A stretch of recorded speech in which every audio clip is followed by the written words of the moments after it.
You've been in a relationship for 3 years. It's not working. You know it's not working. Your friends know it's not working. But you stay, because 3 years is a long time to just walk away from. You've been playing a video game for 40 hours. You hate it now. The story's boring. The combat feels like a chore. But you keep playing, because 40 hours is a lot of progress to just abandon. You're sitting in a movie theater, 20 minutes in, and it's clearly terrible, but you paid $15 for that ticket. So you stay in your seat for the next 100 minutes, miserable, just to get your money's worth. This is the sunk cost fallacy, and it might be the single most expensive mistake the human brain makes. In 1985, 2 researchers named Arkes and Blumer ran an experiment that would become one of the most cited studies in behavioral economics. They gave people a simple scenario. Imagine you bought a ticket to a ski trip for $100, non-refundable. A few weeks later, you find an even better ski trip, one you'd actually enjoy more, for only $50. But here's the catch. Both trips are on the same weekend. You can only go on one. Which one do you pick? Logically, the answer is obvious. Pick the trip you'll enjoy more. The $100 is already gone either way. It doesn't matter which ticket you choose, that money isn't coming back. The only thing that should matter is which trip is actually better. But that's not what people picked. The majority of participants chose the more expensive trip, the one they'd enjoy less, simply because they'd already spent more money on it. They weren't trying to maximize their happiness. They were trying to justify a past decision. Arkes and Blumer had just proven something uncomfortable. Humans don't make decisions based on future value. They make decisions based on past investment. So why does your brain do this? Why would you knowingly choose the worse option just because you already spent more on it? It comes down to something psychologists call loss aversion, wired into something even deeper, the fear of admitting waste. Walking away from something you've invested in doesn't just feel like a loss. It feels like an admission that the time was wasted, that the money was wasted, that you were wrong. And your brain will do almost anything to avoid that feeling. Here's the thing. The 3 years you spent in that relationship, they're already spent. The 40 hours in that game, already gone. The $15 for that movie ticket, gone the second you paid it.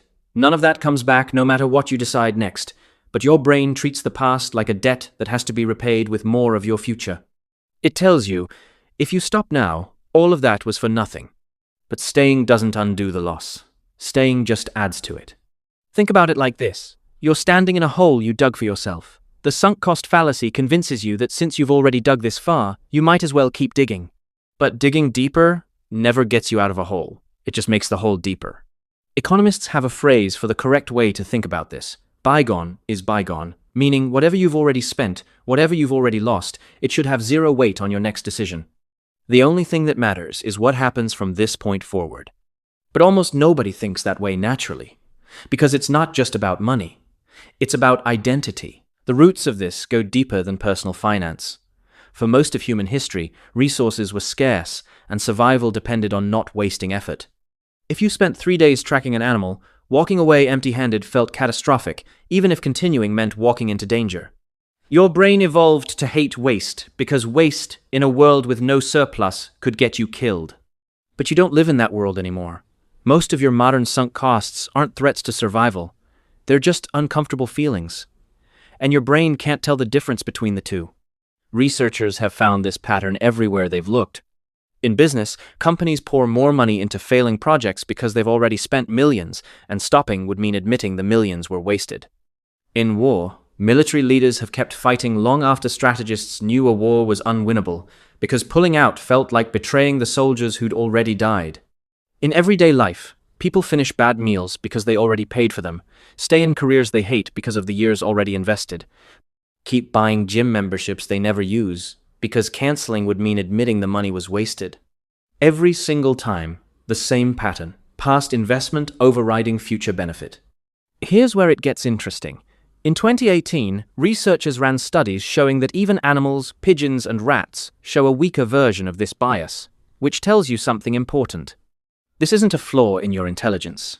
It's baked into a much older survival circuit, one that values continuation over abandonment, even when abandonment is the smarter move. So, what do you actually do with this? The next time you're stuck deciding whether to continue something, whether it's a relationship, a job, a project, a purchase you regret, try asking a different question. Not, how much have I already put into this? Ask instead, If I were starting today with zero history, would I choose this? If the answer is no, the money's still gone either way. The time is still gone either way. The only thing you can actually control is what happens next. The 3 years you already spent, they don't determine whether you should stay. The 40 hours in that game, they don't determine whether you should keep playing. The past is a debt that can never actually be repaid by more suffering in the present. It's already spent. It was always going to be spent the moment you spent it. The only real question left is this. Are you making a decision, or are you just trying to justify one you already made?